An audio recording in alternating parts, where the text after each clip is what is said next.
Hi, hello, namaskara. Welcome back to Co-Corner.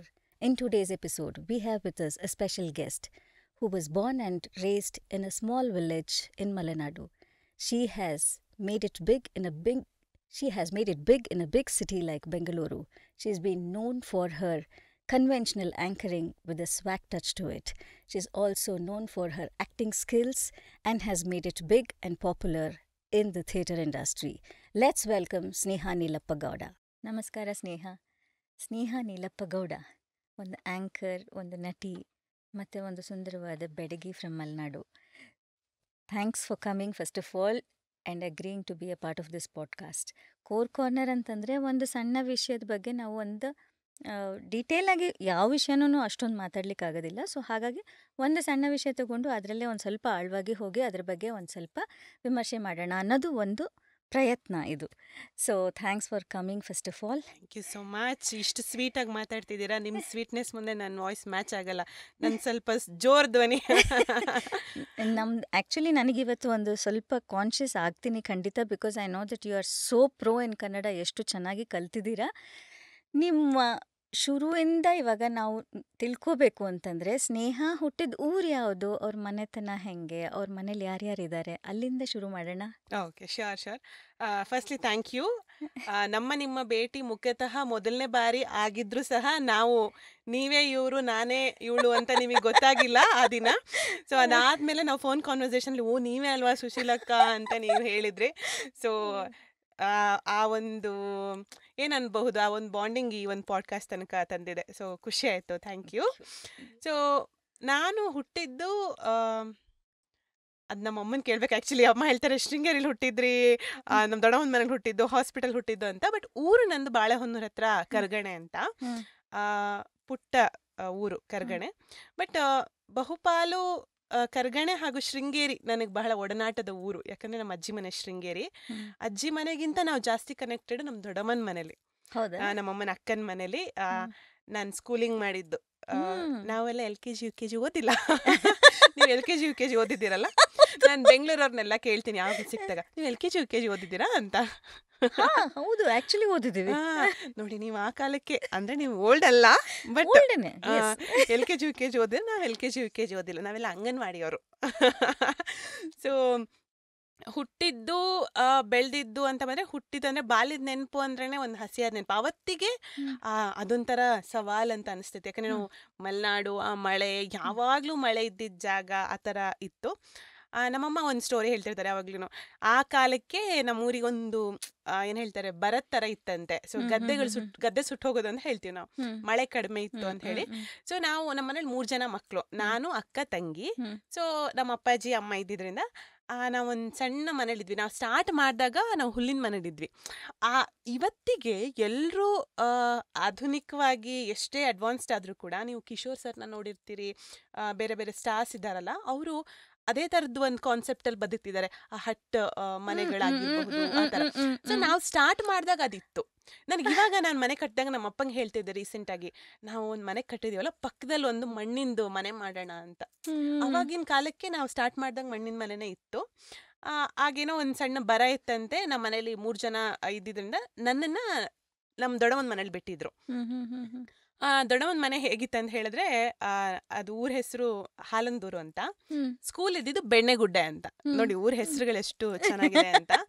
ಆ ಬೆಣ್ಣೆಗುಡ್ಡೆ ಸರ್ಕಾರಿ ಕಿರಿಯ ಪ್ರಾಥಮಿಕ ಪಾಠಶಾಲೆ ನಾನು ಓದಿದ್ದು. ನಮ್ಮ ದೊಡ್ಡಮ್ಮ, ಅವ್ರಿಗಿಬ್ರು ಮಕ್ಳಿದ್ರು, ಜ್ಯೋತಿ ದೀಪ್ತಿ ಅಂತ. ನಮ್ಮ ದೊಡ್ಡಮ್ಮನ ಹೆಸರು ಪದ್ಮ ಅಂತ. ಮೋಸ್ಟ್ಲಿ ನಾನು ಇವತ್ತು ಏನೇ ಆಗಿದ್ರು ಅಲ್ಲಿಂದ ಸ್ಟಾರ್ಟ್ ಆಯ್ತು, ಅವರಿಂದನೇ ಸ್ಟಾರ್ಟ್ ಆಯ್ತು. ಯಾಕಂದ್ರೆ ಆ ಜಾಯಿಂಟ್ ಫ್ಯಾಮಿಲಿ ಸಿಸ್ಟಮ್ ಅಲ್ಲಿ ಇದ್ದಾಗ ಅದರದ್ದು ಬೆಳವಣಿಗೆನೇ ಒಂಥರ ಬೇರೆ ಅಲ್ವಾ? ಹೌದು. ಜಾಯಿಂಟ್ ಫ್ಯಾಮಿಲಿ ಅಂದ್ರೆ ಹೇಗಂದ್ರೆ ಅಲ್ಲಿ ಇವತ್ತಿನ ತರ ಫ್ಯಾನ್ಸಿ ಇಲ್ಲ. ಅಲ್ಲಿಯ ಒಂದು ಮೌಲ್ಯಯುತ ಬದುಕೆ ಬೇರೆ. ಯಾಕಂದ್ರೆ ನಮಗೊಂದು ನೋಟ್ ಬುಕ್ ಕೊಡಿಸ್ತಾರೆ ಅಂದ್ರೆ, ಆ ನೋಟ್ ಬುಕ್ ಅಲ್ಲಿ ನಮ್ಮ ದೊಡ್ಡಮ್ಮ ಇಲ್ಲ ನಮ್ಮ ಅಕ್ಕ ಬರ್ದು ಕೊಡ್ತಿದ್ರು, ಹಾಳು ಮಾಡಬೇಡ ಅಂತ ಹೇಳಿ. ಸೊ ನನಗೆ ಅವಾಗ ಒಂದು ಹ್ಯಾಬಿಟ್ ಇತ್ತು, ಏನಂದ್ರೆ ಸೀರಿಯಸ್ಲಿ ನಂಗೆ ಇವಾಗ ನೆನ್ಸ್ಕೊಂಡ್ರೆ ನಗು ಬರ್ತಿದೆ. ಆವಾಗ ತುಂಬ ಟಾಸ್ಕ್ ಅನಿಸ್ತಿತ್ತು. ಒಂದು ಪೆನ್ಸಿಲ್ ತೊಗೋಬೇಕು, ನಿಮಗೆ ಗೊತ್ತಾ, ನಮ್ಮ ಲೈಫಲ್ಲಿ ಏನಾದರೂ ಒಂದು ಅಪ್ಗ್ರೇಡೇಷನ್ ನಾವು ಯಾವಾಗಲೂ ಕಾಯ್ತಿರ್ತೀವಿ. ಫಸ್ಟ್ ನಾವು ಸ್ಲೇಟ್ ಬಳಪದಿಂದ ಪ್ರಾರಂಭ ಮಾಡ್ತೀವಲ್ಲ, ಆ ಸ್ಲೇಟ್ ಬಳಪ ಆಗ್ಬೇಕಾದ್ರೆ ಆ ಬಳಪನ ಮುರಿದು ಹಾಕ್ತಾ ಇದ್ವಿ, ಇಲ್ಲ ತಿಂತಾ ಇದ್ವಿ. ಯಾವಾಗ ಪೆನ್ಸಿಲಿಗೆ ಬರ್ತೀವಿ ಅಂತ. ಪೆನ್ಸಿಲ್ ಬಂದಾಗ ಸುಮ್ಮನೆ ಬ್ಲೆಂಡ್ ಮಾಡೋದು, ಅಯ್ಯೋ ಮಾಡು ಮಾಡು ಮಾಡು ಮಾಡು, ಆಗ ಒಂದು ಪೆನ್ಗೆ ಅಪ್ಗ್ರೇಡೇಷನ್ ಬೇಕಂತ ಅನ್ಸುತ್ತೆ. ಸೊ ಪೆನ್ನು ಪೇಪರ್ ಬಂದಾದ್ಮೇಲೆ ನಮ್ಮ ಬದುಕು ಒಂದು ರೂಪುಗೊಳ್ತಾ ಹೋಗುತ್ತೆ. ಸೊ ಆಗ ನನಗೆ ಒಂದು ನೋಟ್ಬುಕ್ ಕೊಟ್ರೆ ಹಾಳು ಮಾಡಬೇಡ ಅಂತ ಬರ್ಕೊಳ್ಳೋರು. ಆಮೇಲೆ ನನಗೆ ಅದೇ ನಾನು ಹೇಳಿದ್ನಲ್ಲ, ಒಂದು ಹ್ಯಾಬಿಟ್ ಏನಂದ್ರೆ ಶೀಟ್ ಮಧ್ಯ ಕೀಳೋದು, ಸುಮ್ಮನೆ ಬರೆಯೋದು ಆ ಥರ ಹ್ಯಾಬಿಟ್ ಇದು. ಫ್ರಮ್ ಸ್ಕೂಲಿಂಗೆ ನಾನು ಒಳ್ಳೆ ಚೆನ್ನಾಗಿ ಓದ್ತಿದ್ದೆ ಅಂತೆಲ್ಲ ಹೇಳ್ತಿದ್ರು. ಅದು ನಮ್ಮ ದೊಡ್ಡಮ್ಮ ಅಕ್ಕನಿಂದನೇ ಅವ್ರ ಪಾಠ ಹೇಳ್ಕೊಟ್ಟಿರೋದು ನನಗೆ. ಸೊ ಅವಾಗ ತುಂಬಾ ಸ್ಟ್ರಿಕ್ಟ್ ಅನಿಸ್ತಾ ಇತ್ತು ನನಗೆ ಆ ಜೀವನ. ನಾನು ಇಲ್ಲಿಂದ ಅಲ್ಲಿ ಹೋಗಿದ್ನಲ್ವಾ, ಯಾಕಂದ್ರೆ ನಮ್ಮೂರಿಂದ ಅವ್ರ ಊರಿಗೆ ಒಂದು 60-50 ಕಿಲೋಮೀಟರ್ ಅಂತರ ಇತ್ತು. ಅಮ್ಮ ಅಪ್ಪ ತುಂಬ ಮುದ್ದಿಂದ ಸಾಕಿರೋರು ನಮ್ಮನ್ನ. ಏನಂದ್ರೆ ನೀನು ಇದು ಓದು ಅದು ಓದು ಅನ್ನೋದಕ್ಕಿಂತ ಹೊಡಿದೇನೆ ಮಕ್ಳು ಹಿಂಗಿರ್ಬೇಕು. ನಮ್ಮ ಅಪ್ಪ ಅಂತೂ ನಮ್ಗೆ ಇದುವರೆಗೂ ನಮ್ಮಪ್ಪ ಹೊಡೆದಿರೋದು ಇತಿಹಾಸನೇ ಇಲ್ಲ. ಆಮೇಲೆ ಅಪ್ಪ ಏನು ಅಂದ್ರೆ ನಮ್ಗೆ ಅದನ್ನ ಜೋರ್ ತರ ಬೇರೆ ಜಗಳಗಳು ನಾವು ಅದು ಆಡಿರ್ಬೋದು, ಬಟ್ ಹೊಡೆಯೋದಂತ ಹೊಡೆದೇ ಇಲ್ಲ. ಸೊ ನಮ್ಮ ಮನೆಯಿಂದ ನಮ್ ದೊಡ್ಡವನ್ ಮನೆ ಇರೋದು ನನಗೀಗ ಒಂದ್ ಯಾವ್ದೋ ಬೇರೆ ದೇಶದಲ್ಲಿರೋ ತರ ಫೀಲ್ ಇರ್ತಾಯಿತ್ತು. ಐ ಸ್ಟಿಲ್ ರಿಮೆಂಬರ್, ನಾವು ಬೇಸಿಗೆ ರಜಾ ಬರ್ತಿತ್ತಲ್ಲ, ಆ ಬೇಸಿಗೆ ರಜಾ ಮುಗಿಸ್ಬಿಟ್ಟು ನಮ್ಮಪ್ಪ ನಮ್ಮನ್ನ ಬಿಡಕ್ ಬರೋರು ಅಲ್ಲಿಗೆ. ನನ್ನನ್ನ ಬಿಡಕ್ ಬಂದಾಗ ನಾನು ಸ್ಕೂಲ್ಗೆ ಹೋಗ್ತಿದ್ದೆ. ಸ್ಕೂಲ್ ಹೋದ್ರೆ ಇರ್ತೀನಿ ಹೋಗ್ಬಾ ಅಂತ ಹೇಳೋರು. ಹೋಗ್ಬರ ಅಂದ್ರೆ ನಾನು ಸ್ಕೂಲಿಗೆ ಹೋಗಿ ಸಂಭ್ರಮ ನನ್ಗೆ. ಮನೆಗೆ ಹೋದ್ರೆ ಅಪ್ಪ ಇದೆ ಅಂತ, ಬಂದ್ ನೋಡ್ಬೇಕಾದ್ರೆ ಅಪ್ಪ ವಾಪಸ್ ಬಂದಿರ್ತಾ ಇದ್ರು. ಸೊ ಅದೆಲ್ಲ ಇವಾಗ ನೆನ್ಸ್ಕೊಂಡು ತುಂಬಾ ಎಮೋಷ್ನಲ್ ಅಂತ ಅನ್ಸುತ್ತೆ. ನಾನು ಸ್ವಲ್ಪ ಎಮೋಷನಲ್ ಪರ್ಸನ್. ಅದು ಇಲ್ಲ, I can understand and relate to whatever you are saying. ಯಾಕಂತಂದ್ರೆ ಆ ಸಣ್ಣ ಮಗುನಲ್ಲೂ ಕೂಡ ನಿಮಗೆ ಅಷ್ಟು ಕೂಡ ನೆನಪಿದೆ ಅಲ್ಲ, ಅದೆಲ್ಲ ಇನ್ನೂ ಜೀವಿಸ್ತಾ ಇದ್ದೀರಾ. So that is why probably you are so attached to every incident that is happen in your life. So it's fine. ಆಮೇಲೆ ನಮ್ಮಮ್ಮ ಹೇಳ್ತಾರೆ ಯಾವಾಗ್ಲೂ, ವೆನ್ ಐ ಸ್ಟಾರ್ಟೆಡ್ ಅಲ್ಲ, I was not good at academics ಅಂತ. ನಾನು ಚೆನ್ನಾಗಿ ಓದ್ತಿರ್ಲಿಲ್ಲ ಅಂತ, ನನಗೆ ಅಕ್ಷರನೇ ತಲೆ ಹತ್ತಿರ್ಲಿಲ್ಲ ಅಂತ. ಸೊ ಆಮೇಲೆ ನಮ್ಮ ಶೃಂಗೇರಿ ಅವರಲ್ವಾ ನಾವೆಲ್ಲರೂ ಕೂಡ ಅಭ್ಯಾಸ ಮಾಡಿಸೋದು ಶಾರದಾಂಬೆ ಸನ್ನಿಧಿಲಿ. ಆಮೇಲೆ ಅಲ್ಲೊಂದು ಗಣೇಶ ದೇವಸ್ಥಾನ ಇದೆ. ನಮ್ಮಮ್ಮ ಅಲ್ಲಿ ಹೇಳಿದ್ರಂತೆ, ಅವಾಗಿನ ವರ್ಲ್ಡ್ ಫೇಮಸ್ ಹರಕೆ ಅಂದ್ರೆ ಏನು ಗೊತ್ತಾ, 21 ಮೋದಕ ಮಾಡಿಸ್ತೀನಿ ಅಂತ ಹೇಳೋದು. ನಾನು ಚೆನ್ನಾಗಿ ಓದ್ತಿರ್ಲಿಲ್ಲ, ನನಗೆ ಅಕ್ಷರಗಳಷ್ಟು ತಲೆಗೆ ಹತ್ತಿರ್ಲಿಲ್ಲ ಅಂತ ಹೇಳಿ 21 ಮೋದಕ ಮಾಡಿಸ್ತೀನಿ ಅಂತ ಏನೋ ಹೇಳ್ಕೊಂಡಿದ್ದಾರೆ. ಆವಾಗ ನಾನು ಓದೋದಕ್ಕೆ ಚೆನ್ನಾಗಿ ಸ್ಟಾರ್ಟ್ ಮಾಡಿ ನಮ್ಮಮ್ಮ ಹೇಳೋದದು. ಬಟ್ ನನಗೆ ಇನ್ನೂ ನೆನಪಿದೆ, ನಾನು ಸ್ಟಾರ್ಟ್ ಮಾಡಿದಾಗ ನಿಜವಾಗ್ಲೂ ಚೆನ್ನಾಗಿ ಓದ್ತಿರ್ಲಿಲ್ಲ ಅಂತೆ. ಅಂದರೆ ಅದೇ 1ನೇ ಕ್ಲಾಸಲ್ಲೇ ಅದೆಲ್ಲ. ಆಮೇಲಿಂದ ಓದಕ್ಕೆ ಸ್ಟಾರ್ಟ್ ಮಾಡಿದೆ. ಮೋಸ್ಟ್ಲಿ 1.5-2 ಕಿಲೋಮೀಟ್ರ್ ಇತ್ತು ನಮ್ಮ ಹಾಲೊಂದೂರಿಂದ ಬೆಣ್ಣೆಗುಡ್ಡೆಗೆ. ಅಲ್ಲಿಂದ ನಾವು ಗದ್ದೆ ಬೈಲಲ್ಲಿ ನಡ್ಕೊಂಡು ಹೋಗ್ಬೇಕಿತ್ತು. ಆ ಸ್ಕರ್ಟ್ ಮತ್ತೆ ಈ ತೆನೆ ಬರುತ್ತೆ ಗೊತ್ತಾ, ಭತ್ತದ ಸೀಸನಲ್ಲಿ ಭತ್ತದ ತೆನೆ ಬರುತ್ತೆ. ನಾನು ತುಂಬಾ ಚೆಲ್ಲು ಅಂತ ಹೇಳ್ತೇವೆ ನಮ್ಮ ಕಡೆ, ತುಂಬಾ ಚೆಲ್ಲು ನಾನು. ಹಿಂಗೆ ಹೋಗ್ಬೇಕಾದ್ರೆ ಆ ತೆನೆನ ಹಿಂಗೆ ಸಿನಿಮಾ ಅವಾಗ ಚಂದನ ಒಂದೇ ಬರ್ತಿದ್ದಿಲ್ಲ, ಅದರಲ್ಲಿ ಈ ಗೆಜ್ಜೆನ ಬೇರೆ ಬೇರೆ ಪಿಕ್ಚರಲ್ಲಿ ಹಾಕ್ತಿದ್ರಲ್ಲ, ಆ ಹೀರೋಯಿನ್ ಹಿಂಗೆ ಹೋಗ್ತಿರಲ್ಲ, ಆ ತೆನೆ ಮೇಲೆ ನಾನು ಯಾವಾಗಲೂ ಹಿಂಗೆ ಮಾಡ್ಕೊಂಡು ಹೋಗ್ತಾ ಇದ್ದೆ. ತೆನೆ ತುಂಬಾ ಶಾರ್ಪ್ ಇರುತ್ತಲ್ಲ, ಅದು ಕೈ ಕುಯ್ಕೊಳೋದು. ಅದಕ್ಕೂ ನಮ್ಮ ದೊಡ್ಡಮ್ಮ ಬೈತಾ ಇದ್ರು. ಆಮೇಲೆ ನಮ್ಮ ಅಜ್ಜಿ ಮನೆ ಅಂದ್ರೆ ನಮ್ಮ ಮಾವನ ಮನೆ ಹಳ್ಳದಿಂದ ಆಚೆಗಿತ್ತು. ಹಳ್ಳದಿಂದ ಆಚೆಗೆ ಸ್ಕೂಲು ಮತ್ತೆ ನಮ್ಮ ಮಾವನ ಮನೆ ಇತ್ತು. ಹಳ್ಳದಿಂದ ಈಚೆಗೆ ನಮ್ಮ ದೊಡ್ಡಮ್ಮನ ಮನೆ ಇತ್ತು.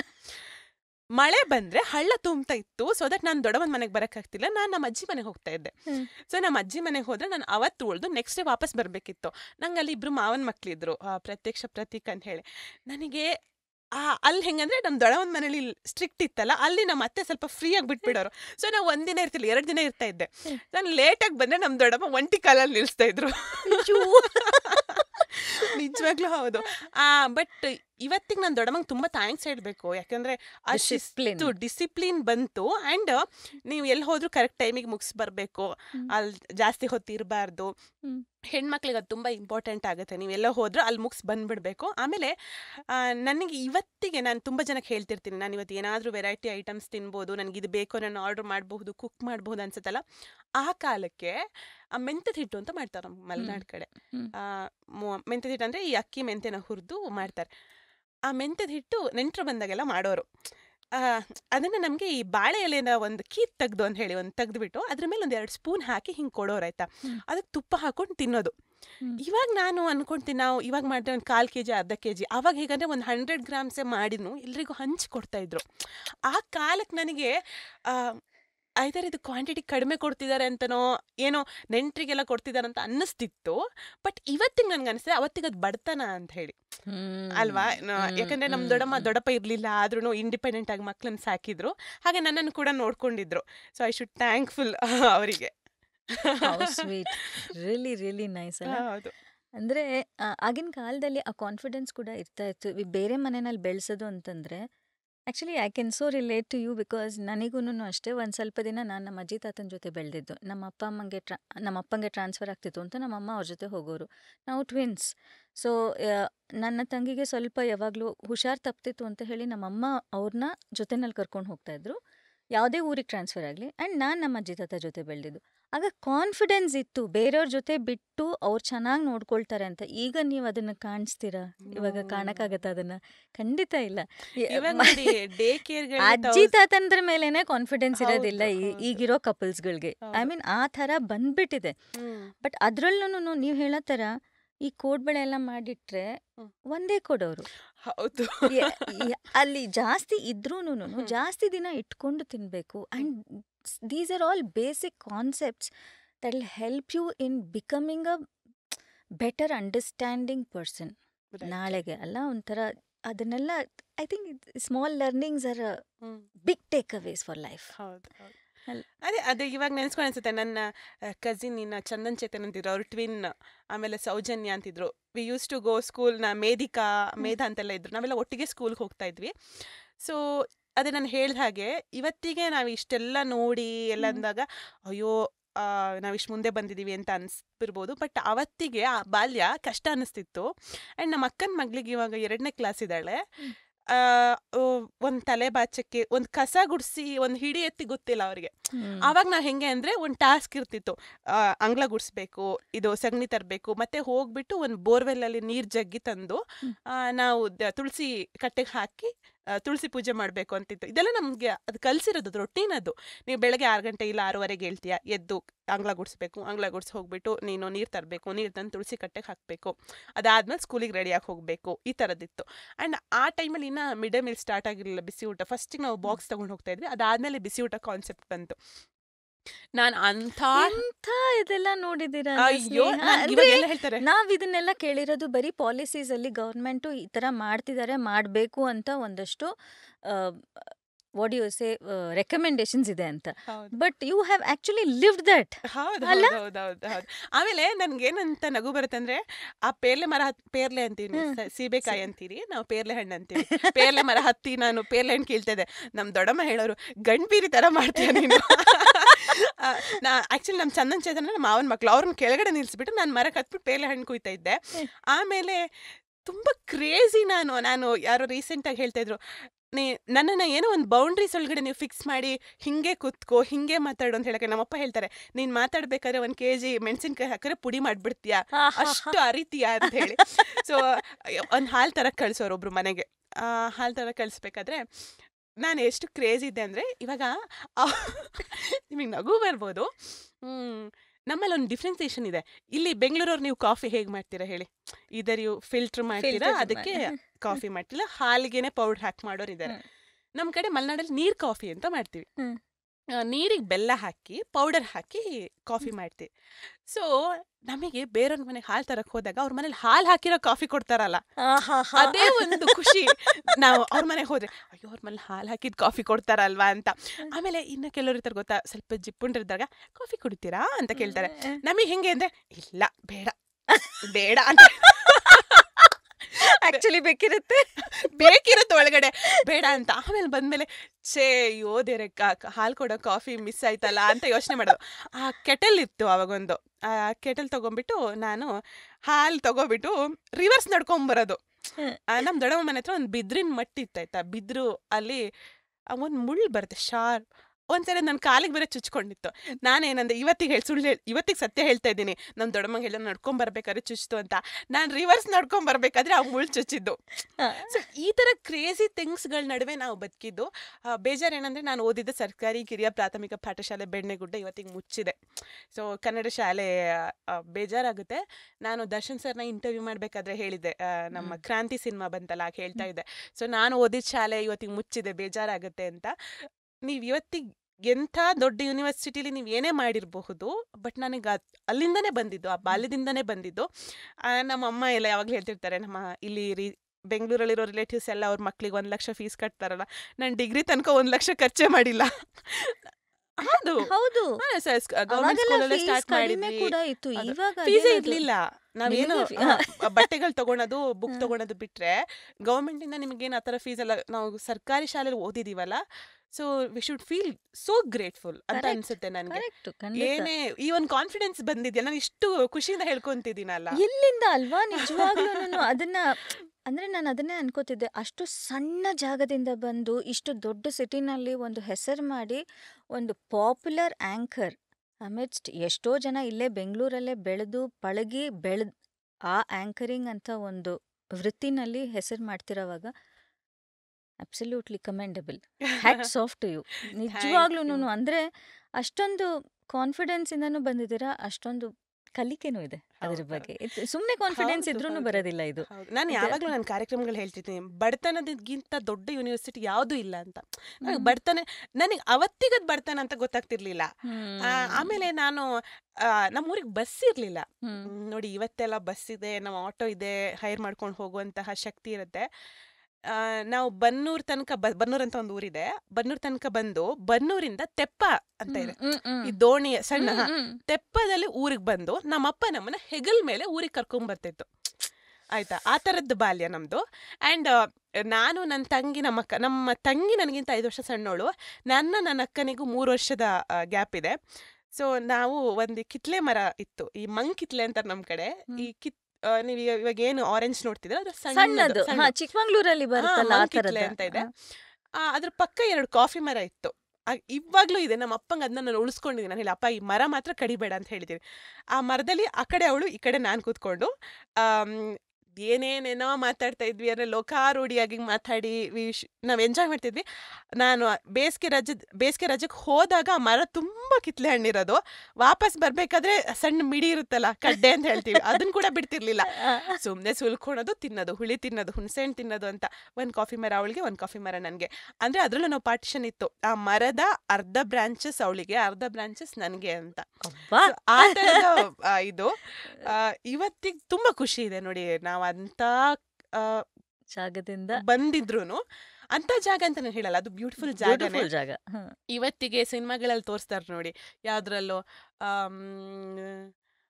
ಬಿಟ್ಟು ಹೋಗ್ಬೇಡ ಆ ಹಾಡಲ್ಲಿ, ಮತ್ತೆ ಸುದೀಪ್ ಅವ್ರದ್ದು ಸಿನಿಮಾಗಳಲ್ಲೆಲ್ಲ ಮಗಳನ್ನ ಹೆಗ್ಲಿನ ಕೂರ್ಸ್ಕೊಂಡ ನಾವ್ ಅದನ್ನ ಜೀವಿಸಿದ್ದೀವಿ ಅಲ್ವಾ. ಖುಷಿ ಇದೆ, ಅದು ನನಗೆ ತುಂಬಾ ಖುಷಿ ಇದೆ ನೋಡಿ. ನಮ್ಮ ಬಾಲ್ಯ ಈ ತರ ಎಷ್ಟು ಚೆನ್ನಾಗಿದೆ. ಹೌದು, ಎಷ್ಟು ಚೆನ್ನಾಗಿದೆ ನಿಜವಾಗ್ಲೂ. ಒಂದ್ ಕತೆ ಬುಕ್ ಬರೆದ್ರೆ ಎಷ್ಟೋ ಜನಕ್ಕೆ ಇದು ಒಂದು ಡಾಕ್ಯುಮೆಂಟ್ ತರ ಆಗತ್ತೆ. ಹೀಗೂ ಇತ್ತು, ಯಾಕಂದ್ರೆ ಹೋಗ್ತಾ ಹೋಗ್ತಾ ಹೋಗ್ತಾ ಗೊತ್ತಿಲ್ಲ ಇದು ಯಾವ ತರ ಯಾರಿಗಾನ ಕೇಳಕ್ಕೂ ಸಿಗುತ್ತಾ ನೋಡಕ್ಕೂ ಸಿಗುತ್ತಾ ಅಂತ. ಆ ತರ ಇರೋವಾಗ ಇದನ್ನ ಒಂದು ಡಾಕ್ಯುಮೆಂಟ್ ಮಾಡಿದ್ರೆ. ರೀಸೆಂಟ್ಲಿ ಒಂದು ಅಪ್ರೋಚ್ ಕೂಡ ಬಂದಿದೆ ಪ್ರಜಾವಾಣಿಯಿಂದ, ರಶ್ಮಿ ಮೇಡಮ್ ಅಂತ. ಅವ್ರು ಕೇಳ್ತಾ ಇದ್ರು ಆಕ್ಚುಲಿ, ಸೊ ನೀವು ಈ ತರ ಬರೀಬಹುದಾ, ನಿಮ್ ಡೈಲೆಕ್ಟಲ್ಲೇ ಬರಿಬೇಕಂತ ಹೇಳಿದ್ರು.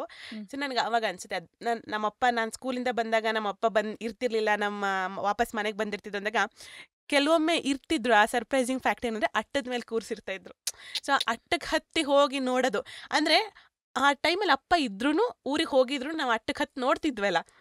ಸೊ ಆ ದಿನಗಳೆಲ್ಲ ಅನ್ಸ್ಕೊಂಡು ಅನ್ಸುತ್ತೆ, ಬರಿಬೇಕು, ಇದನ್ನೆಲ್ಲ ಡಾಕ್ಯುಮೆಂಟ್ ಮಾಡ್ಬೇಕಂತ ಅನ್ಸುತ್ತೆ. I think yes, you should do it.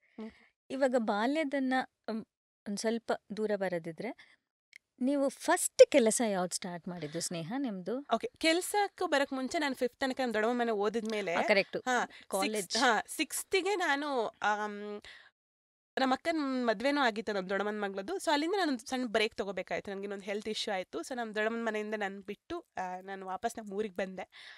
So ಇವತ್ತಿಗೆ ಮೋಸ್ಟ್ಲಿ ನಮ್ಮ ದೊಡ್ಡಮ್ಮ ಅವರಿಗೆ ಅದು ಬೇಸರ ಇದೆ, ಯಾಕಂದರೆ ಇಲ್ಲಿಂದ ಬಿಟ್ಟು ಹೋದ್ಲು, ಇಷ್ಟು ವರ್ಷ ನಾವು ಸಾಕಿ ಅಂತ. ಬಟ್ ಆವತ್ತಿನ ಸಿಚುವೇಶನ್ ಹಂಗಿತ್ತು. ನಮ್ಮ ಅಪ್ಪ ಅಮ್ಮಂಗೂ ಅನಿಸಿತ್ತು, ನಮ್ಮ ಮಕ್ಕಳು ನಮ್ಮ ಜೊತೆನೇ ಇಟ್ಕೋಬೇಕಪ್ಪ, ಹಾಸ್ಟೆಲ್ ಇರಬೇಕು, ಅವ್ರಿಗೊಂದು ಇಂಡಿಪೆಂಡೆಂಟ್ ಆಗಿ ಇರಬೇಕು, ಯಾರ ಮೇಲೆ ಡಿಪೆಂಡ್ ಆಗಬಾರ್ದು ಅಂತ. ಇವತ್ತಿಗೆಲ್ಲ ಕಲಿಸ್ಕೊಟ್ಟಿದ್ದಕ್ಕೆ ನಾನು ಧನ್ಯವಾದ ಹೇಳ್ತೀನಿ. ಅದು ಬಿಟ್ಟು ಬಂದು ಬಾಳೆಹೊನ್ನೂರಲ್ಲಿ ನನಗೆ ಸ್ವಲ್ಪ ಜಾಂಡೀಸ್ ಸ್ವಲ್ಪ ಜಾಸ್ತಿ ಸಿವಿಯರ್ ಆಗಿತ್ತು. 1 ತಿಂಗಳು ನಾನು ಸ್ಕೂಲ್ಗೆ ಹೋಗೋಕ್ಕೆ ಆಗಲಿಲ್ಲ. ಇದಾದ್ಮೇಲೆ ಸರ್ಕಾರಿ ಹಿರಿಯ ಪ್ರಾಥಮಿಕ ಪಾಠಶಾಲೆ ಅಂತ ಹೇಳಿ ಬಾಳೆಹೊನ್ನೂರಲ್ಲಿದೆ, GMHPS ಅಂತ ಕರೀತಾರೆ, ಕಳ್ಸಪ್ಪ ಅಂತ ಹೆಡ್ ಮಾಸ್ಟ್ರು. ನಮಗೆ ಹಿಂದಿ ನಮಗೆ 5ನೇ ಕ್ಲಾಸಿಂದ ಬಂದಿದ್ದು. ಓಕೆನಾ. ಇಂಗ್ಲಿಷ್ ಕೂಡ ನಮ್ಗೆ ಅಷ್ಟಾಗಿ 5ನೇ ಕ್ಲಾಸಿಂದನೇ ಜಾಸ್ತಿ ಇದು. ಕನ್ನಡ, ಸಮಾಜ ವಿಜ್ಞಾನ, ಗಣಿತ ಇದನ್ನ ನಾವು ಓದ್ತಾ ಇದ್ದಿದ್ದು. ಓಕೆನಾ. ಆ ಕಳ್ಸಪ್ಪ ಮಾಸ್ಟರ್ಗೆ ನಾನು ಥ್ಯಾಂಕ್ಸ್ ಹೇಳಬೇಕು. ನಮ್ಮ ಅಮ್ಮ ಬಂದು, ನಾನು 1 ತಿಂಗಳು ಸ್ಕೂಲ್ ಗ್ಯಾಪ್ ಆಗಿತ್ತು, 6ನೇ ಕ್ಲಾಸ್, ಅದು ಸೆಮಿಸ್ಟ್ರು ಗೊತ್ತಲ್ಲ, 1 semester exam.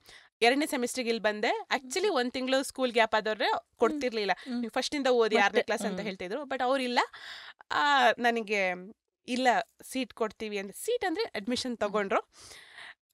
I still remember, ನಾನೊಂದು ಹಸಿರು ಕಲರ್, ಗ್ರೀನ್ ಕಲರ್ ಉದ್ದ ಲಂಗ ಅಂತ ಹೇಳ್ತಿದ್ವಿ ನಾವು, ಲಂಗ ಹಾಕೊಂಡು ಹೋಗಿದ್ದೆ. ದೈನೇ ಮೋಡನವರು, ಪೀಚೆ ಮೋಡನವರು. ನಂಗೆ ದೈನೇನು ಗೊತ್ತಿಲ್ಲ, ಪೀಚೆನೂ ಗೊತ್ತಿಲ್ಲ.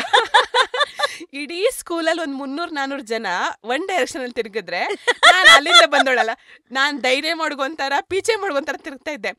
ಅಲ್ಲಿ ಹೇಗಾಗ್ತಿತ್ತಂದ್ರೆ, ನಾವು ಹೊಸದಾಗಿ ಹೋಗಿರೋದ್ರಿಂದ ನಮ್ಗೆ ಯೂನಿಫಾರ್ಮ್ ಸ್ಟಿಚ್ ಆಗಿರ್ತಿರ್ಲಿಲ್ಲ. ಎಲ್ಲರೂ ಯೂನಿಫಾರ್ಮಿಟಿ ಮೇಂಟೈನ್ ಮಾಡ್ಕೊಂಡಿರ್ತಿದ್ರು. ನಂದು ಈ ಹಸಿರು ಲಂಗ ಆಗಿರೋದ್ರಿಂದ ನಾನು ಈ ದೈನೇ ಮೋಡ್ ತಪ್ಪು ಮಾಡಿದ್ರೆ ಗೊತ್ತಾಗೋದು, ಪೀಚೆ ಮಾಡಿ ತಪ್ಪು ಮಾಡಿದ್ರೆ ಗೊತ್ತಾಗೋದು. ಆ ಸ್ಕೂಲಲ್ಲಿ ಆ ಥರ ಇತ್ತು ವಾತಾವರಣ. ಆ ಮಾಸ್ಟರ್ ನನಗೆ ಸೀಟ್ ಕೊಟ್ಟರು.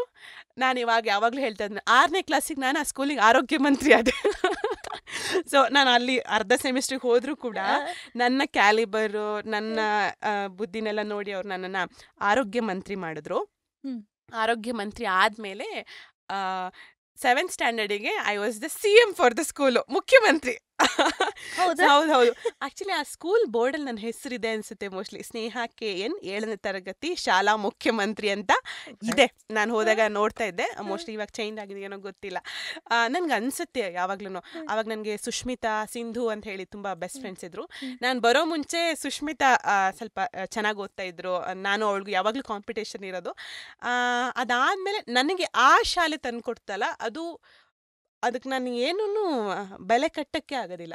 ನಾನು ಇತ್ತೀಚೆ ತನಕ ನಾನು ಗ್ರ್ಯಾಜುಯೇಷನ್ ಓದೋ ತನಕ ಹೋಗಿ ನಮ್ಮ ಮಾಸ್ಟರ್ ಮಾತಾಡ್ಸ್ಕೊಂಬರ್ತಾ ಇದ್ದೆ. ಆ ಮಾಸ್ಟರ್ ನಮಗೆ ಎಷ್ಟು ಕ್ಲೋಸ್ ಇದ್ರು ಅಂತ ಹೇಳಿದ್ರೆ, ಎಷ್ಟೇ ಜನ ಇರಲಿ, ನನ್ನ ಮೇಲೊಂದು ವಿಶೇಷ ಇದಿತ್ತು, ಅಫೆಕ್ಷನ್ ಇತ್ತು, ಅವರಿಗೆ ಪ್ರೀತಿ ಇತ್ತು. ನಿಮ್ಗೆ ಗೊತ್ತಾ, ನಾವು ಮಧ್ಯಾಹ್ನ ಸ್ಕೂಲ್ಗೆ ಬಿಟ್ಟ ಮೇಲೆ ನಮಗೆ ಸ್ವಲ್ಪ ಗ್ಯಾಪ್ ಇರೋದು, ಅರ್ಧ ಗಂಟೆ, 1 ರಿಂದ 2 ಅರ್ಧ ಗಂಟೆ ಗ್ಯಾಪ್ ಇರ್ತಿತ್ತಲ್ಲ. ಆ ಅರ್ಧ ಗಂಟೆ ಗ್ಯಾಪಲ್ಲಿ ನಮ್ಗೆ 2 ರೂಪಾಯಿ ಕೊಡೋರು ಆ ಪೆಪ್ಸಿ ತಿನ್ನಕ್ಕಂತ ಹೇಳಿ. ಸೀರಿಯಸ್ಲಿ, ಹೌದು. ನನಗೆ ಸುಷ್ಮಿತಂಗೆ ನಮ್ಗೆ ಹೆಡ್ ಮಾಸ್ಟರ್ ಪೆಪ್ಸಿ ತಿನ್ನಕ್ಕೆ ದುಡ್ಡು ಕೊಡ್ತಾ ಇದ್ರು. ನಾ ಹೋಗಿ 1 ರೂಪಾಯಿ. ಅವಾಗ ನನ್ನ ಅಕ್ಕನ ಮಗಳು ಮೊನ್ನೆ ತಂದು ತೋರಿಸ್ತಿಳು, ಅದೇ ಪೆಪ್ಸಿ 10 ರೂಪಾಯಿ ಆಗಿದೆ, 5-10 ರೂಪಾಯಿ ಆಗಿದೆ. ನಾವು 1 ರೂಪಾಯಿ ತಿಂತಿದ್ವಿ, ಇದು 50 ಪೈಸೆಗೆ ತಿಂತಾ ಇದ್ವಿ ಅಂತ ನಾನು ಹೇಳಿದೆ. ಆ 2 ರೂಪಾಯಿ ಕೊಡೋರು, ಹೋಗಿ ಪೆಪ್ಸಿ ತಿಂತಾ ಇದ್ವಿ. ನಾನು ತುಂಬ ಚೆನ್ನಾಗಿ ಓದ್ತಾ ಇದ್ದೆ ಕೂಡ, ತುಂಬ ಕೀಟ್ಲೆ ಮಾಡ್ತಾ ಇದ್ದೆ. ನಮ್ಮ ವಾಗ್ದೇವಿ ಮಿಸ್ ಅಂತ ಇದ್ರು, ಅವರು ಸ್ಕೂಲಿನ ಕ್ಲಾಸಿಂದ. ನಾನು ನಿಮಗೆ ಟಾಪರ್ಸ್ ಅಂದರೆ ಒಂದು ಕಲ್ಪನೆ ಇರುತ್ತೆ ಗೊತ್ತಾ, ಅದೇ ನಾನು ಬರೀ ಬುಕ್ ಓದ್ತಾರೆ ಆ ಥರ ಇಲ್ಲ. ನಾನು ಇವತ್ತಿಗೂ ನಾನು ಯಾವಾಗಲೂ ಜನ ಜೇಬು ತುಂಬ ಹಣ, ಕಪ್ಪೆ ಕರಕರ ತುಪ್ಪ ಜಲಿ ಜಲಿ, ಅದು ಆಮೇಲೆ ಹೂವನ್ನು ಮಾರುತ್ತ ಹೂವು ಅಡಗಿತ್ತಿ, ಯುದ್ಧ ಬಂದಿತ್ತು ಸಿದ್ಧರಾಗಿರಿ, ಹಿಂದೆ ಸೀಮೋಲ್ಲಂಘನ, ಅಫೇರಿ ವೆಂಟ ಮಾರ್ಕೆಟಿಂಗ್, ಶಿ ಬಾಟಲ್ ಲಿಟಲ್ ಫಿಶ್, ಅದು ಆಮೇಲೆ ಗಾಯ್ ಹಮಾರಿ ಗೋರಿ ಹೇ, ತಿರುಕನೋರ್ವ ನೂರ ಮುಂದೆ ಮುರುಕು ಧರ್ಮಶಾಲೆಯಲ್ಲಿ ಹೊರಗಿರುತ್ತಲೋ ಅಂತ ಕನಸು ಕಂಡನೆಂತಲೇ, ಪುರದ ರಾಜ ಸತ್ತ ನಮಗೆ ವರಕುಮಾರನಿಲ್ಲದಿರಲು ಕರಿಯ ಕೈಗೆ ಕುಸುಮ ಮಾಲೆಗಿತ್ತು ಪೊರೆದಳು ಅಂತ. ಎಲ್ಲದನ್ನು ನಾನು ಚೆನ್ನಾಗಿ ಓದ್ಕೊಂಡಿರ್ತಿದ್ದೆ. ತುಂಬ ಗಲಾಟೆ, ತುಂಬ ಮಾತಾಡ್ತಾ ಇದ್ದೆ. ನಮ್ಮ ವಾಗ್ದೇವಿ ಮಿಸ್ ಅನ್ನೋರು ಕ್ಲಾಸಿಂದ ಹೊರಗಡೆ ಹಾಕ್ಬಿಡ್ತಾ ಇದ್ರು. ಆಗ ನನಗೆ ತುಂಬ ಫೇವ್ರೇಟ್ ಅಂದರೆ ಪಾಲಾಕ್ಷಿ ಅಂತ ಒಬ್ರು ಮೇಡಮ್ ಇದ್ರು. ಅವ್ರು ಹೇಳೋರು, ಹಿಂಗೆಲ್ಲ ಹೊರಗಡೆ ಹಾಕ್ಸ್ಕೊಬಾರ್ದು ನೀನು, ಚೆನ್ನಾಗಿ ಓದ್ತೀಯ ನೀನು ಅಂತ ಹೇಳೋರು. ನಂಗೆ ತಲೆಗೆ ಹೋಗ್ತಿರ್ಲಿಲ್ಲ, ನಾನು ಚೆನ್ನಾಗಿ ಓದ್ತಾ ಇದ್ದೆ, ಅದ್ರ ತಕ್ಕನಾಗಿ ನಾನು ಅಷ್ಟೇ ಇದು ಮಾಡ್ತಾ ಇದ್ದೆ. ಆಮೇಲೆ 7th ಸ್ಟ್ಯಾಂಡರ್ಡಲ್ಲಿ 98% ಬಂದಿತ್ತು ನನಗೆ. ಆಮೇಲೆ ಆ ಪರ್ಸೆಂಟೇಜ್ ಯಾವತ್ತೂ ಬರಲಿಲ್ಲ, ಅದೇ ಲಾಸ್ಟು. ನಾನು ಯಾಕೆ ಆ ಸ್ಕೂಲ್ ತುಂಬ ಇಂಪಾರ್ಟೆಂಟ್ ಅಂತ ಹೇಳಿದ್ರೆ, ಈ ಭಾಷಣ ಓದೋದು ಎಲ್ಲ ನನಗೆ ಅಲ್ಲಿಂದ ಪ್ರಾರಂಭ ಆಯಿತು. ಶಾಂತಿವನ ಟ್ರಸ್ಟ್ ಅಂತ ಹೇಳಿ ಒಂದು ಟ್ರಸ್ಟ್ ಅವರು ಈ ಸಂಸ್ಕಾರ ಪಥ, ಸಂಸ್ಕಾರ ಜ್ಯೋತಿ, ಜ್ಞಾನ ದೀವಿಗೆ ಅಂತ ಹೇಳಿ ಒಂದು ಪುಸ್ತಕ ಬಿಡುಗಡೆ ಮಾಡ್ತಾಯಿದ್ರು. ನಾನು ಪ್ರತಿಭಾ ಕಾರಂಜಿಗೆ ಮೊದಲಿಂದನೂ ಹೋಗ್ತಾ ಇದ್ದೆ. ಆ ಪ್ರತಿಭಾ ಕಾರಂಜಿಗೆ ಹೋಗಕ್ಕೆ ಸ್ಟಾರ್ಟ್ ಮಾಡಿದ್ಮೇಲೆ ಈ ಪುಸ್ತಕಗಳು ಬಂತು. ಈ ಪುಸ್ತಕಗಳು ಬಂದಾಗ ಅದರಲ್ಲಿ ಒಂದು ಕಾಂಪಿಟೇಷನ್ ಇರೋದು. ಆ ಪುಸ್ತಕದ ಮೇಲೆ ಒಂದು ಪ್ರಬಂಧ ಇರೋದು, ಶ್ಲೋಕ ಸ್ಪರ್ಧೆ ಇರೋದು, ಭಾಷಣ ಸ್ಪರ್ಧೆ ಇರೋದು. ನಾನು ಕ್ಲಾಸಲ್ಲಿ ಮತ್ತೆ ಇದು ಸೊ ನಾನು ಆ ಸ್ಕೂಲಲ್ಲಿ ಏನು ಕಲಿತೆ, ನಾನು ಹೇಳಿದ್ನಲ್ಲ, ಆ ಕಾಂಪಿಟೇಷನ್ಸಿಂದ ಈ ಸರ್ವಜ್ಞನ ವಚನ ಜೊತೆಗೆ ಬಸವಣ್ಣಂದು ಕೊಂಬೆಯ ಮೇಲಣ ಮರ್ಕಟನಂತೆ ಲಂಘಿಸುವುದೆನ್ನ ಮನವು, ನಿಂದಲ್ಲಿ ನಿಲ್ಲಲಿಯದನ್ನ ಮನವು, ಹೊಂದಿದಲ್ಲಿ ಹೊಂದಲಿಯದನ್ನ ಮನವು, ಇದನ್ನೆಲ್ಲ ನಾನು ಆವಾಗಲೇ ಓದಿದ್ದು. ನಾನು ಅಲ್ಲಿ ಓದಿ ನಾನು ಕಾಂಪಿಟೇಷನ್ ಹೋಗ್ಬೇಕಾದ್ರೆ ಅಲ್ಲೊಂದು ನನಗೆ ಗುರ್ತಿತ್ತು, ಸ್ನೇಹ ಈ ಕಾಂಪಿಟೇಷನ್ ಬರ್ತಾಳಂದ್ರೆ ಅವಳೇ ಆಶುಭಾಷಣ ಭಾಷಣ ಸ್ಪರ್ಧೆಯಲ್ಲಿ ಫಸ್ಟ್ ಪ್ಲೇಸ್ ತಗೋತಾಳೆ ಅಂತ ಇತ್ತು. ಸೊ ಹಾಗೆ ಅದು ನನ್ನ ಮೊದಲ ಜರ್ನಿ ಅಂತ ಅಲ್ಲಿ ಸ್ಟಾರ್ಟ್ ಆಯಿತು. ನಾನು ಆವಾಗಲೇ ಸ್ಕೂಲಲ್ಲಿ ವಾರ್ಷಿಕೋತ್ಸವ ಆದರೆ, ಹಾಸ್ಟೆಲಲ್ಲಿ ಏನಾದ್ರು ಕಾಂಪಿಟೇಷನ್ಸ್ ಆದರೆ ನಾನು ಆ್ಯಂಕರಿಂಗ್ ಮಾಡ್ತಾ ಇದ್ದೆ. ಅದಾದಮೇಲೆ 8th ಸ್ಟ್ಯಾಂಡರ್ಡ್ ಬಂದಾಗ BS ಕುಮಾರ್ ಚಂದ್ರ ನಾಯಕ್ ಅಂತ ನನ್ನ ಜೀವನದ ದೊಡ್ಡ ಟರ್ನಿಂಗ್ ಪಾಯಿಂಟ್ ಕೊಟ್ಟವ್ರೆ ಅವರು. ಆ್ಯಕ್ಚುಲಿ ಅವ್ರ ಮಗಳು ನಾನು ಒಂದೇ ಕ್ಲಾಸ್ ಇದ್ವಿ, ಪರಮಶ್ರೀ ದೀಪ ಅಂತ. ಇವತ್ತು ಅವಳು ಡಾಕ್ಟ್ರೇಟ್ ತಗೊಂಡಿದ್ದಾಳೆ, PhD ಓದಿದ್ದಾಳೆ. ಮಗಳಿಗಿಂತ ಹೆಚ್ಚಾಗಿ ನನ್ನನ್ನು ಅವಕಾಶಕ್ಕೆ ಕೊಡಿಸ್ಬೇಕು ಅನ್ನೋದು BS ಕುಮಾರ್ ಚಂದ್ರ ನಾಯಕ್ ಅವರಿಗಿತ್ತು ಹೈಸ್ಕೂಲಲ್ಲಿ. ಆಗಿನ ಕಾಲ SJRC JC ಅಂತ, ನೀವು ಬಾಳೆಹೊನ್ನೂರು ರೊಟೇರಿಯನ್ BC ಗೀತಾ ಅಂತ ಕೇಳಿರಬಹುದು ನೀವು. ಅವರು ಆ ಸ್ಕೂಲ್ ಮ್ಯಾನೇಜ್ಮೆಂಟ್ ನೋಡ್ಕೊತಾ ಇದ್ರು. ಸೊ ಆ ಸ್ಕೂಲಲ್ಲಿ ನಾನು ಹೈಸ್ಕೂಲ್ ಓದಿದ್ದು. ಆಗ ಕನ್ನಡ ಮಾಧ್ಯಮದಿಂದ ನಾನು ಇಂಗ್ಲೀಷ್ ಮಾಧ್ಯಮಕ್ಕೆ ಸ್ವಿಚ್ ಆದೆ. ಸೊ ಅಲ್ಲಿ ನಾನು ಕಾಂಪಿಟೇಷನ್ಗೆ ನೀನು ಪ್ರತಿಭಾ ಕಾರಂಜಿ ಹೋಗು, ಆ ಭಾಷಣಕ್ಕೆ ಹೋಗು, ಈ ಚರ್ಚಾ ಸ್ಪರ್ಧೆಗೆ ಹೋಗು ಅಂತೆಲ್ಲ ಸ್ಟಾರ್ಟ್ ಆಯಿತು. BSK ಅವರು ನನಗೆ ಹೇಳ್ಕೊಡೋರು, ನೀನು ಹಿಂಗೆ ಮಾತಾಡಬೇಕು, ಹಿಂಗೆ ಮಾತಾಡಬೇಕು, ಆತ್ಮೀಯರೇ, ಸ್ನೇಹಿತರೆ, ಇದನ್ನೆಲ್ಲ ನನಗೆ ಅವ್ರು ಫಸ್ಟ್ ಹೇಳ್ಕೊಟ್ಟಿದ್ದು. ನಾನು ತೀರಾ ಮಲೆನಾಡು ಭಾಷೆಯಲ್ಲಿ ನಮ್ದು ಸ್ಲ್ಯಾಂಗ್ ಒಂಥರ ಇರ್ತಿತ್ತಲ್ವ, ಭಾಷಣಕ್ಕೆ ಬೇಕಾಗುವ ಭಾಷೆ ಅಂತ ಒಂದಿರುತ್ತೆ, ಹೌದಲ್ಲ? ಚೆನ್ನಾಗದೀನಿ, ಆ ಕಣ್ರಿ, ಹ್ಞೂ ಕಣ್ರಿ, ಆ ಥರ ಮಾತಾಡ್ತಿದ್ದವರಿಗೆ ನೀನು ಸ್ಟೇಜಲ್ಲಿ ನಿಂತು ನೀನು 1000 ಜನ ಎದುರುಗಡೆ ಮಾತಾಡಬೇಕು ಅಂದಾಗ ಆ ಕಾನ್ಫಿಡೆನ್ಸ್ ತುಂಬಿದ್ದು ನನಗೆ BS ಕುಮಾರ್ ಚಂದ್ರ ನಾಯಕ್ ಅವರು. ನನಗೊಂದು ನೆನಪಿದೆ, ನಾನೊಂದು ಕಾಂಪಿಟೇಷನ್ಗೆ ಹೋಗಿದ್ದೆ. ಆಗ ಜ್ವಾಲಮಾಲಿನಿ ಅಂತ ಹೇಳಿ ಒಂದು ಸ್ಕೂಲ್ ಇದೆ NR ಪುರದಲ್ಲಿ, ನರಸಿಂಹರಾಜಪುರ, ಅದು ಚಿಕ್ಕಮಗಳೂರು ಜಿಲ್ಲೆಗೆ ಸೇರುತ್ತೆ. ಆ ಕಾಂಪಿಟೇಷನಲ್ಲಿ ನಾನು ಪಾರ್ಟಿಸಿಪೇಟ್ ಮಾಡಿದೆ. ಅದನ್ನ ನೆನಪಿದೆ, ಆ ಭಾಷಣದ ಸಾಲಿತ್ತು ಒಂದು. ಸ್ವಾಮಿ ವಿವೇಕಾನಂದರು ಹೇಳ್ತಾರೆ ನೋಡಿ, ಎದ್ದೇಳಿ ಎಚ್ಚರಗೊಳ್ಳಿ, ಗುರಿ ಮುಟ್ಟುವ ತನಕ ನಿಲ್ಲದಿರಿ ಅಂತ. ನಾನು ಈ ಟೆಂಪೋ ಏನಿದೆ ಗೊತ್ತಾ, ಫುಲ್ ಜೋರು, ಮತ್ತೆ 360 ಡಿಗ್ರಿಲಿ ನೀವು ಒಬ್ಬ ಮನುಷ್ಯ ಹಿಂಗೆಲ್ಲ ಮಾತಾಡಿದ್ರೆ ನಾನು ಫುಲ್ ಹಿಂಗೆಲ್ಲ ಮಾತಾಡ್ಕೊಂಡು ಅದು ಮಾಡ್ತಿದ್ದೆ ಭಾಷಣ. ಇವತ್ತು ನನ್ನ ಹತ್ರ ಫೋಟೋಸ್ ಇದೆ ಅದೆಲ್ಲ. ಆ್ಯಕ್ಚುಲಿ ನಮ್ಮ ಮಾಸ್ಟರ್ ಅದನ್ನ ತುಂಬ ಚೆನ್ನಾಗಿ ಇಟ್ಟಿದ್ದಾರೆ. ಆ ಭಾಷಣ ಮಾಡಿ ಸ್ವಲ್ಪ ಗ್ಯಾಪ್ ಅದು ಅವ್ರಿಗೆ ಜಡ್ಜ್ಮೆಂಟ್ ಟೈಮ್ ಸಿಗುತ್ತೆ. ಟೈಮ್ ಸಿಕ್ಕಿದ್ಮೇಲೆ ಸ್ಟೇಜಲ್ಲಿ ಅನೌನ್ಸ್ ಮಾಡ್ತಾರೆ. ತುಂಬ ಒಂದು 500-600 ಜನದ್ರ ಎದುರುಗಡೆ ಆ ಕಾಂಪಿಟೇಷನ್ ಅನೌನ್ಸ್ ಮಾಡ್ತಾರೆ. ತುಂಬ ಶಾಲೆಗಳು ಬಂದಿರುತ್ತೆ ಅಲ್ಲಿಗೆ, ಒಂದು 50ಕ್ಕೂ ಹೆಚ್ಚು ಶಾಲೆಗಳು ಬಂದಿರುತ್ತೆ. ಯಾವ ವ್ಯಕ್ತಿಗೆ ಫಸ್ಟ್ ಪ್ಲೇಸ್ ಬಂದಿರುತ್ತಲ್ಲ ಅವನ್ನ ಅಲ್ಲಿ ಸ್ಟೇಜಲ್ಲಿ ಮಾತಾಡೋಕ್ಕೆ, ಅದೇ ಭಾಷಣ ಮಾಡೋದಕ್ಕೆ ಅವಕಾಶ ಸಿಗುತ್ತೆ. ಸೊ ನಾನು ನನ್ನ ಲೈಫ್ನ ತುಂಬ ಸೆಲೆಬ್ರೇಟ್ ಮಾಡೋದಕ್ಕೆ ಸ್ಟಾರ್ಟ್ ಮಾಡಿದ ದಿನಗಳೇ ಅವು. ಬಂದು ಭಾಷಣಕ್ಕೆ ಕರೀತಾರೆ ಅವ್ರು, ನಿಮ್ಮ ಹೆಸರನ್ನ ಸ್ನೇಹ KN SJRC JC ಪ್ರಥಮ ಬಹುಮಾನ ಅಂತ ಹೇಳ್ಬಿಟ್ಟು ಕರೀತಾರೆ. ನಾವು ಲಾಸ್ಟಲ್ಲಿ ಕೂತಿರ್ತಿದ್ವಿ ಗೊತ್ತಾ, ಹಿಂಗೆ ನಡ್ಕೊಂಡು ಹೋಗೋದು, ಅದು ಹೀರೋಯಿನ್ ಮೊಮೆಂಟ್ ಇರ್ತಿತ್ತು ಗೊತ್ತಾ. ಸೊ ನನ್ನ ಹೇರ್ ಹಿಂಗೆಲ್ಲ ಕರ್ಲ್ ಇತ್ತು, ನಾನೊಂದು 2 ಜುಟ್ಟು ಹಾಕೊಂಡಿರ್ತಿದ್ದೆ. ಆ ಒಂದು ಸ್ಕೂಲ್ದು ಲಂಗ, ನಮ್ಮದು ಗ್ರೀನ್ ಹಾಗೆ beige colour skirt, black shoe, ಹಿಂಗೆ ಓಡ್ ಹೋಗೋದು, ಜನ ಚಪ್ಪಾಳೆ ತಟ್ಟೋದು, ಆ ಮೂಮೆಂಟ್ನ ನಾನು ಅಲ್ಲಿ ಜೀವಿಸೋದಕ್ಕೆ ಸ್ಟಾರ್ಟ್ ಮಾಡಿದೆ. ನಾನು ಜನರ ನಡುವೆ, ಆ ಚಪ್ಪಾಳೆಗಳ ನಡುವೆ ಇರಬೇಕು ಅಂತ. ಸೊ ಆ ಸ್ಟೇಜ್ಗೆ ಹೋದಾಗ ನಾನು ಅಲ್ಲಿ ಮಾತಾಡ್ತಾ ಇದ್ದೆ. ಇದು ಏನು ಸ್ಪೀಚ್ ಇತ್ತಲ್ಲ, ನಾವೇನು ಕಲ್ತ್ಕೊಂಡು ಹೋಗಿರ್ತೀವಿ ಆ ಸ್ಪೀಚ್ನಲ್ಲಿ ಮಾತಾಡ್ತಾ ಇದ್ದೆ. ಸೊ ಅಲ್ಲಿಂದ ನಾನು ಭಾಷಣಕ್ಕೆ ಹೋಗು, ಚರ್ಚಾ ಸ್ಪರ್ಧೆಗೆ ಹೋಗು ಅನ್ನೋದು ಇತ್ತು. ಆ್ಯಂಡ್ ನಾನು ಹಾಸ್ಟೆಲ್ಲೇ ಬೆಳೆದಿದ್ದು. ನಿಮ್ಗೆ ಗೊತ್ತಾ, ನಾನು 5ನೇ ಕ್ಲಾಸ್ ತನಕ ನಮ್ಮ ದೊಡ್ಡಮ್ಮನ ಮನೇಲಿ ಬೆಳೆದೆ. 6ನೇ ಕ್ಲಾಸಲ್ಲಿ ದೊಡ್ಡಮ್ಮನ ಮನೇಲಿದ್ದೆ. ಒಂದು ತಿಂಗಳು ನಮ್ಮ ಮನೇಲಿ ಹುಷಾರಿಲ್ಲ ಅಂತ ಇದ್ದೆ. 6ನೇ ಕ್ಲಾಸಿಂದ ಡಿಗ್ರಿ ಅಂದರೆ ನಾನು 15th, ನಾನು ಏನು ಹೇಳ್ತೀನಿ, BSc ಮುಗಿಯೋ ತನಕ ನಾವು ಹಾಸ್ಟೆಲ್ಲೇ ಓದಿದ್ದು. ಸುಮಾರು 10-11 ವರ್ಷಗಳ ಕಾಲ ನಮ್ಮ ದೊಡ್ಡಮ್ಮನ ಮನೇಲಿ ಸೇರಿದ್ರೆ ನಾನು ಹಾಸ್ಟೆಲಲ್ಲೇ ಜೀವಿಸಿದ್ದು. BCM ಹಾಸ್ಟೆಲ್, ಹಿಂದುಳಿದ ವರ್ಗಗಳ ಇಲಾಖೆ ಅವ್ರದ್ದು ಇರುತ್ತಲ್ಲ, ದೇವರಾಜ ಅರಸು, ಈ ಥರದ್ದೆಲ್ಲ ನೀವು ಕೇಳಿರ್ತೀರಲ್ವ, BCM ಹಾಸ್ಟೆಲ್ ಅಂತ ನಾವು ಹೇಳ್ತೀವಿ. ಸೊ ಅಲ್ಲಿ ಓದಿದ್ದು. ಮೆಟ್ರಿಕ್ ನಂತರದ, ಮೆಟ್ರಿಕ್ ಪೂರ್ವ ಅಂತೆಲ್ಲ ಇರುತ್ತೆ, ಅಲ್ಲಿ ಓದಿದ್ದು.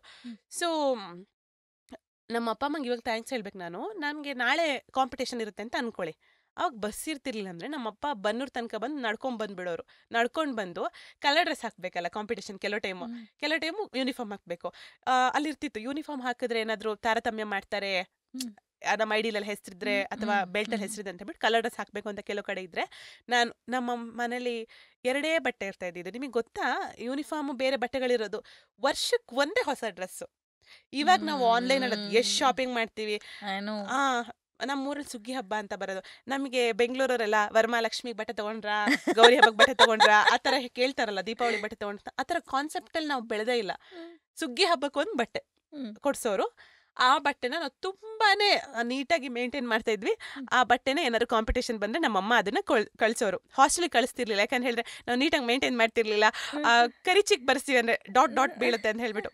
ಸೊ ನಾವು ಅಪ್ಪನ ಹತ್ರ ಕಳಿಸೋರು, ಅದನ್ನು ಹಾಕ್ಕೊಂಡು ನಾವು ಕಾಂಪಿಟೇಷನ್ಗೆ ಹೋಗ್ತಾ ಇದ್ವಿ. ಅವಾಗಿಂದ ನನಗೆ ಅವ್ರು ಸಪೋರ್ಟ್ ಮಾಡೋದು.